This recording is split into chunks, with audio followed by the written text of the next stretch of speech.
Hola, mi nombre es Daily Gómez, estudiante de la Facultad de Odontología de la Universidad Santo Tomás de Bucaramanga, y junto con el Hospital Luis Carlos Galán Sarmiento de Charalá les vamos a hablar de bruxismo.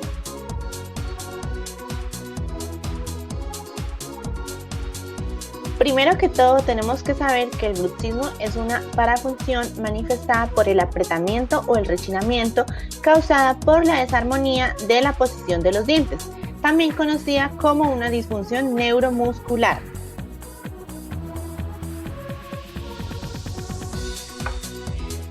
Esta alteración puede ser causada por varios factores, entre ellos alteraciones en el sueño, estrés e interferencias oclusales, irritabilidad neuromuscular, adicción a medicamentos, abuso de alcohol, tabaco y drogas, ansiedad, depresión o condiciones psicopatológicas.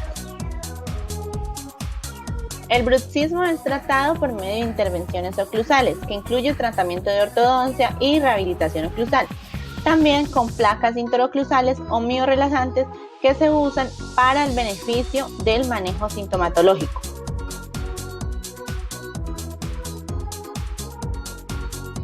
Como tratamiento se usa la terapia farmacológica, la interconsulta con especialistas en alteraciones del sueño o neurológico, en casos más severos con medicamentos, atención a daños pupares y periodontales, también atención a problemas craneomandibulares y ayuda psicológica.